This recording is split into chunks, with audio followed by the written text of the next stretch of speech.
Omega competition में हम आपका बहुत बहुत स्वागत करते हैं। मुझे उम्मीद है आप लोगों को मैथ समझ में आ रही होगी। पेन और नोटबुक लेकर के बैठ जाइए, किताब भी आप अपने सामने रख सकते हैं। तो हम पिछले लेक्चर में रेशनल नंबर में ऑर्डरिंग एंड कंपेयरिंग पढ़ रहे थे। तो हमने बताया कैसे क्रॉस प्रोडक्ट करके हम निकालते हैं कि कौन सा रेशनल नंबर बड़ा है और कौन सा रेशनल नंबर छोटा है। उसी को आगे बढ़ाते हुए हम एक एग्जाम्पल और ले लेते हैं और एक मेथड इसके अलावा और भी बताते हैं। जब कोई मेथड आपको ना समझ में आए तो आप उस मेथड का उपयोग करके भी निकाल सकते हैं कि कौन सा इसमें रेशियो बड़ा है और कौन सा छोटा है, कौन सा रेशनल नंबर बड़ा है, कौन सा छोटा है। हम एग्जाम्पल ले लेते हैं। जैसे मान लिया ले लिए 5/7 एंड 7/11। हमारे पास दो रेशनल नंबर हैं, 5/7 है और 7/11 है। इसमें हमें दिखाना है कि कौन सा बड़ा है कौन सा छोटा है। तो देखिए, एक तो पहला मेथड हमें क्या करना पड़ेगा।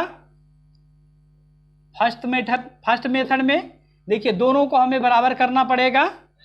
तो दोनों के मल्टीप्लिकेशन में ऐसा कोई नंबर शॉर्ट में नहीं आता है, तो हम दो इसका इसमें कर देंगे, इसका इसमें। इस 11 का इन दोनों में करोगे तो 55/77 आ जाएगा और यहाँ पे 49 अपान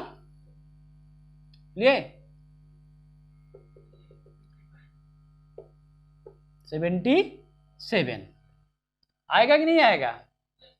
तो अब इसमें देखिए ये बड़ा है ना, तो इसका ये फ्रैक्शन भी बड़ा हो जाएगा। ठीक है ना। कहेंगे कि 5/7 ग्रेटर देन 7/11। हुआ कि नहीं हुआ। ठीक है। देखो क्रॉस मल्टीप्लिकेशन क्या है, इसी को एलिमिनेट कर देते हैं। मतलब इसको नहीं लिखना ही क्रॉस मल्टीप्लिकेशन है और कुछ नहीं है। इस चीज को हम नहीं लिखते हैं, वही होता है हमारा क्रॉस मल्टीप्लिकेशन मेथड। जो दूसरा हमने बताया, देखो कैसे, इसका इसमें गुणा करेंगे तो 55 आएगा और इसका इसमें गुणा करेंगे तो 49 आएगा। तो हमने बस इतने में बता दिया था कि इसका देखो इसी चीज को जो नीचे किए हैं उसी को देखो, वही चीज यहाँ भी वही यहाँ भी है, बस नीचे वाला लिखा नहीं गया है और कुछ नहीं है, तो इसी को क्रॉस बोल देते हैं। ठीक है। तो ये हो गया। देखिए ये बड़ा है इसके साथ, किसका, लेफ्ट वाले का, तो इसलिए कहेंगे कि 5/7 ग्रेटर देन 7/11 या 7/11 लेस देन 5/7। इस तरह से हम क्रॉस करके निकाल सकते हैं। कुछ नहीं है, वही दूसरा ही मेथड है, बस केवल हम डिनोमिनेटर को नहीं लिखते हैं, इतना ही अंतर होता है। ठीक है ना। अब मान लीजिए आपको नहीं समझ में आ रहा है या आप भूल रहे हैं, तो तीसरा है आप फ्रैक्शन में दशमलव में कन्वर्ट कर लीजिए। क्या करें, दशमलव में कन्वर्ट कर लें। तो जैसे देखिए 5/7 5 में 7 से डिवाइड करेंगे तो यहाँ पॉइंट लिखेंगे और 49 आ जाएगा। फिर यहाँ एक बच जाएगा। ठीक है, बस इसको छोड़ दो और आगे ना जाओ अभी, है ना। पहले हम एक डिजिट तक ही करेंगे। कितना, एक डिजिट। इसके बाद यहाँ पे 7 को डिवाइड करेंगे 11 से, पॉइंट लगाएंगे, 0 लगाएंगे तो 6 बार जाएगा ना। तो अब देखिए इसमें दशमलव के बाद पहली कौन सी संख्या बड़ी है, ये वाली 0.7 बड़ी है। 0.6 से 0.7 क्या है, बड़ी है। यानी लिखा दिख रहा है कि 0.7 या 0.7 ग्रेटर देन 0.6। देखो ये भी एक क्विक मेथड है। तीसरा वाला मेथड कौन सा मेथड, ये है आप दशमलव में बदल करके, ये बड़ा है तो आप कहेंगे इसके करस्पॉन्डिंग जो भी नंबर है 5/7 ग्रेटर देन 7/11 या 7/11 लेस देन 5/7, उससे छोटा है। तो आपको 3 तरीके से आप निकाल सकते हैं। ठीक है, इसको मिला के टोटल 4 तरीके हो गए। पहला क्या हमने कहा कि जो भी निगेटिव होगा, निगेटिव रेशनल नंबर, वह पॉजिटिव रेशनल नंबर से हमेशा छोटा होता है। दूसरा है हमने बताया कि उनका जो डिनोमिनेटर है उसकी वैल्यू बराबर कर लेंगे, फिर न्यूमरेटर जिसका बड़ा होगा वो रेशनल नंबर बड़ा होगा, और जिसका न्यूमरेटर छोटा होगा यानी जिसका अंश छोटा होगा और हर सबके बराबर करने हैं तो वह रेशनल नंबर भी छोटा होगा। तीसरा हमने कहा क्रॉस मल्टीप्लाई कर ले, जिसका मल्टीप्लिकेशन बड़ा होगा, ठीक है, वह रेशनल नंबर भी बड़ा होगा, उसी के नीचे लिख लो।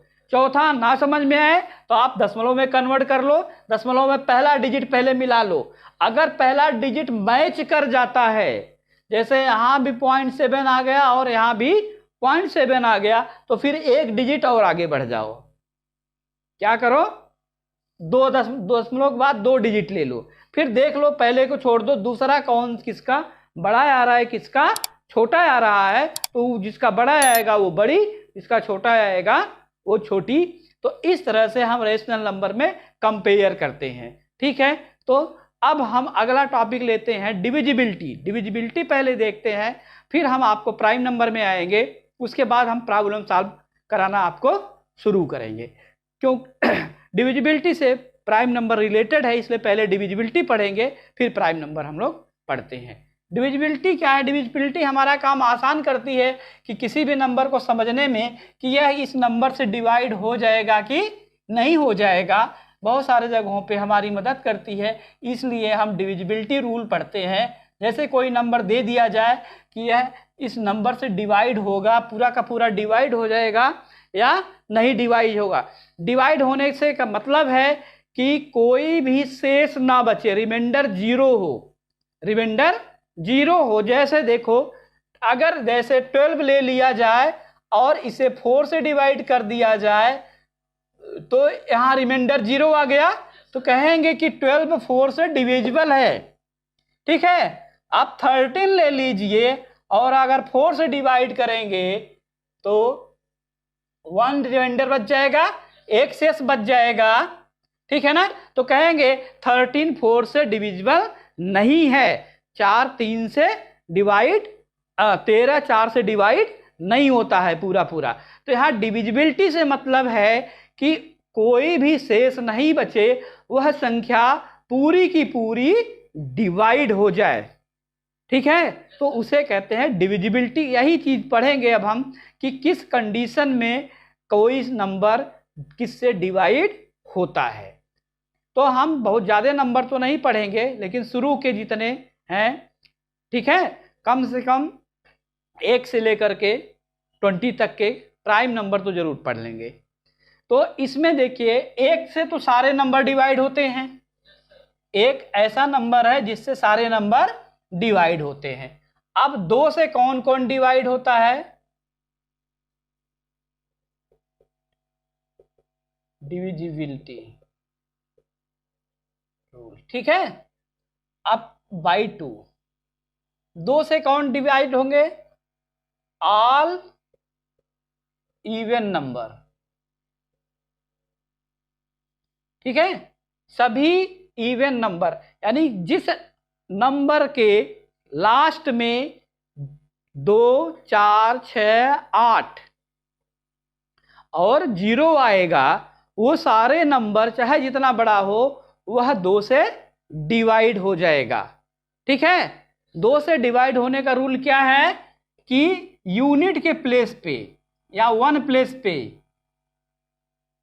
यूनिट प्लेस पे आए 0 2 4 6 और 8 अगर आता है, यानी को 0 को लेकर के कोई भी इवन नंबर आता है तो वह 2 से डिवाइड हो जाएगा।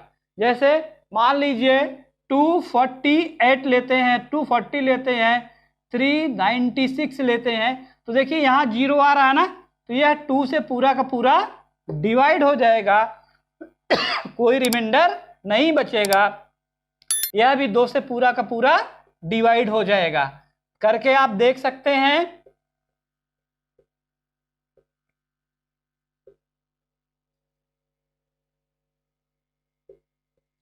0 आया, इस 0 को यहाँ कट गया, देखिए रिमाइंडर 0 आया, तो यह 2 से डिवाइड हो जाएगा, यानी ऑल इवन नंबर जो है वो 2 से डिवाइड हो जाते हैं।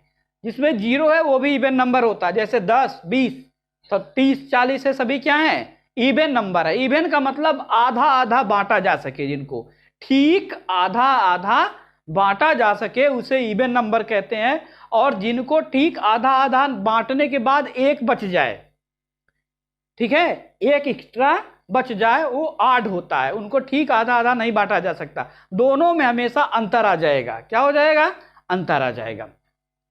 तो इवन नंबर को हम आधा आधा बांट सकते हैं। 3 से डिवाइड होने का रूल, अब हम 3 से कैसे डिवाइड होगा, अगर कोई भी जैसे नंबर है, जैसे यही 240 है ना, 240, अगर ये तीनों डिजिट का सम 3 से डिवाइड होता है, तो इसी को हम आगे बता रहे हैं, ठीक है ना, 3 से डिवाइड होने के लिए, तो इसी को ले लेते हैं 240, तो इसमें करना क्या, 2 + 4 + 0, जितने डिजिट आपको दिखाई दे रहे हैं सबका सम करो तो कितना आ जाएगा, 6। अगर ये 3 से डिवाइड हो रहा है तो ये 240 भी 3 से डिवाइड हो जाएगा, 3 से 6 डिवाइड हो जाता है, तो इसलिए 240 भी 3 से डिवाइड होगा। आप करके देख सकते हैं, यहाँ पे लिखेंगे 3, 8 बार जाएगा 24, कट गया, 0 आया, 0 बढ़ गया, कट गया है ना, हो गया। अब देखते हैं इसी नंबर को अब 4 से कैसे डिवाइड होता है। अगर लास्ट के, फिर से वही 240 ही ले रहे हैं, ठीक है, अगर लास्ट के 2 डिजिट से जो नंबर बन रहा है वह 4 से डिवाइड हो जाता है, तो वह नंबर चाहे जितना बड़ा हो वह 4 से डिवाइड हो जाएगा। समझ में आ रहा है? क्या, लास्ट के 2 डिजिट से बनी हुई संख्या अगर 4 से डिवाइड हो रही है तो वह संख्या चाहे जितनी बड़ी हो वह 4 से डिवाइड हो जाएगी। यहां करके आप देख सकते हैं कि आप 240 को 4 से डिवाइड करेंगे तो यहां 1 कट गया, 0 है, 60 आ जाएगा, ठीक है। अब देखो यहां हम 5 से डिवाइड होने का रूल, 5 से तभी डिवाइड होगा या तो 0 हो या 5 हो, इकाई के स्थान पर, यूनिट प्लेस पर, यानी संख्या का दाहिना एकदम अंक, सबसे दायां अंक या तो 0 हो या 5 हो, तभी वह 5 से डिवाइड होगा, अदरवाइज डिवाइड नहीं होगा। तो 240 5 से डिवाइड होगा कि नहीं होगा, देखते हैं। देखो यहाँ 0 है तो यह 5 से यह भी डिवाइड होना चाहिए, देख लेते हैं। तो 240 डिवाइड बाई 5, 5 और 20, यहाँ 4 0 ले लेंगे, 5 अट्ठे 40, कट गया, कोई भी रिमाइंडर नहीं बचा, देखो डिवाइड हो गया। तो इसी तरह चाहे 0 हो या 5 हो तो वह संख्या 5 से डिवाइड हो जाएगी, ठीक है। इसके बाद आता है 6 से डिवाइड होने का रूल।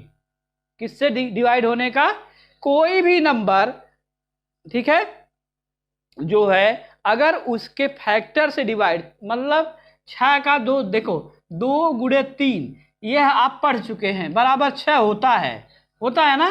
तो कोई भी नंबर जो 2 और 3 दोनों से डिवाइड होगा वही नंबर फिर 6 से भी डिवाइड होगा। क्या क्या,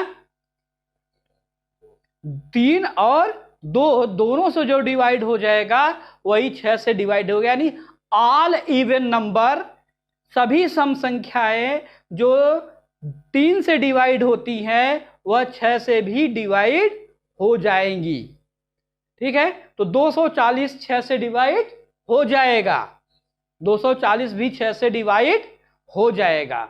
7 से डिवाइड करने के लिए हम कोई भी नंबर लेते हैं, उसके लास्ट वाला जो नंबर है उसको डबल कर लेते हैं, ठीक है, उसका डबल कर लेते हैं और बाकी जो नंबर बचते हैं उनमें से घटाते हैं। तो जो भी संख्या बचती है अगर वह 7 से डिवाइड हो जाती है तो कहेंगे कि वह संख्या भी 7 से डिवाइड हो जाएगी, अदरवाइज डिवाइड नहीं होगी। ठीक है, जैसे मान लीजिए कि हम 357 लेते हैं, क्या ले लेते हैं, 357 लेते हैं, 6 हो गया था, 7 देखिए 357 यह 7 से डिवाइड होगा कि नहीं डिवाइड होगा।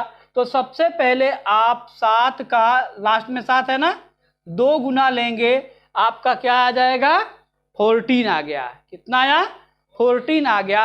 अब 14 को इसमें से निकाल दीजिए, किसमें से, 35 में से 14 को निकाल दीजिए।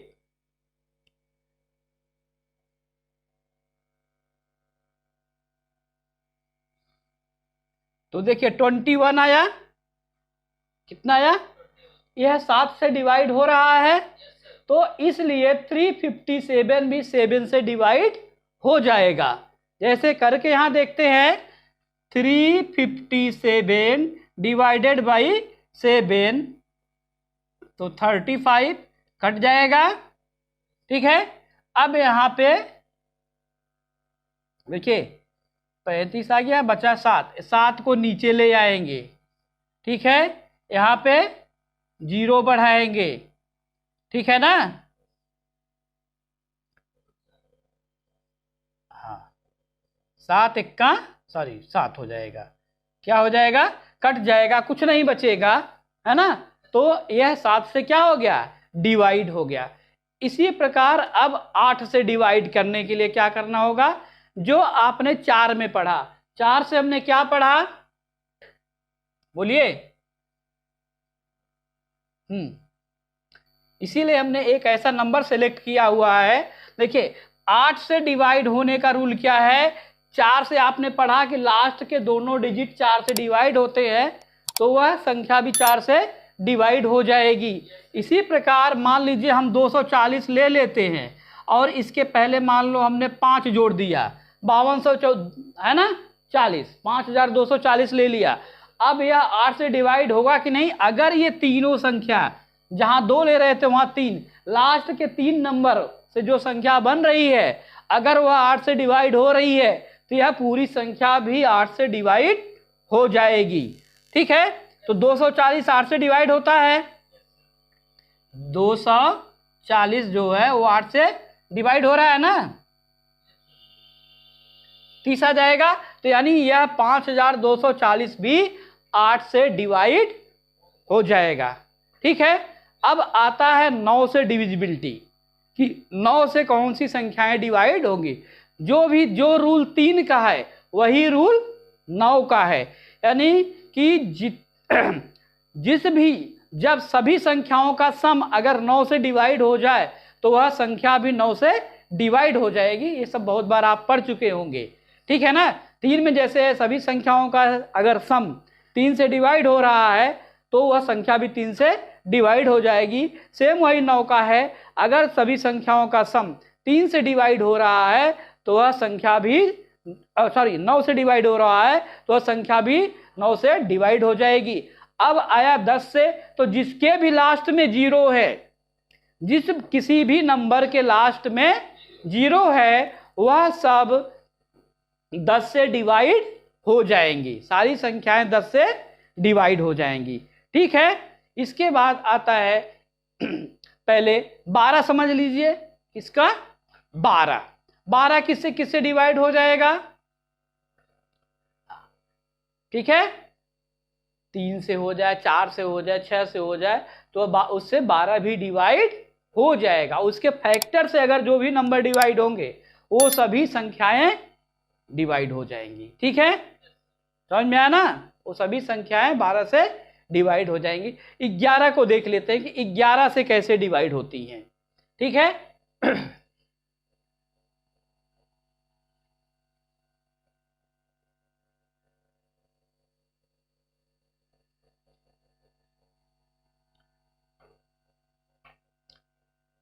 कोई भी नंबर बोलिए, जैसे मान लीजिए हमने ले लिया 5 3 6 8, 5 3 6 8, यह 11 से डिवाइड होगा कि नहीं, इसको चेक करने के लिए करना क्या है, यहां से एक नंबर छोड़ दीजिए, यहां आ जाइए, फिर यहाँ से एक नंबर छोड़ के यहाँ आइए, ऐसे आगे जाते रहिए, ठीक है। तो जो इनका सम अगर इनके सम के बराबर है तो यह 11 से डिवाइड हो जाएगा। तो आप जोड़िए 5 + 6 = क्या हो जाएगा 11, 3 + 8 = 11 बराबर हो रहा है ना। तो यह पूरा नंबर 11 से डिवाइड हो जाएगा, यानी कि एक एक अल्टरनेट प्लेस पे जो नंबर हैं उनका सम दूसरे अल्टरनेट वाले प्लेस से अगर डिवाइड हो रहा है, बराबर हो रहा है, तब वह संख्या 11 से डिवाइड हो जाएगी। ठीक है, करके देख लेते हैं इसको। 5, 3, 6, 8, इसको आप 11 से डिवाइड करेंगे तो 4 जाएगा, 44 आ जाएगा, यहाँ 9 हो जाएगा, यहाँ 6 हो जाएगा, 8 आ जाएगा, 88 आ जाएगा, फिर 8, फिर ये 8 ले लेंगे, फिर 88 और यहाँ कुछ नहीं, 0 0 आ जाएगा। ठीक है, तो देखो यह 11 से डिवाइड हो गया, यानी अल्टरनेट प्लेस वाली संख्याओं ले ले, फिर दूसरी अल्टरनेट वाली ले ले, तो उनको जोड़ दें, दोनों का सम अगर इक्वल आ रहा है तो वह संख्या 11 से डिवाइड हो जाएगी। ठीक है, तो डिविजिबिलिटी रूल आपको बहुत सारे प्रॉब्लम समझने में मदद करता है। तो आप इसको चाहे तो पेन कॉपी लेके बहुत सारे एग्जाम्पल लेके रिवाइज कर सकते हैं, चेक कर सकते हैं कि डिवाइड हो रहा है कि नहीं डिवाइड हो रहा है।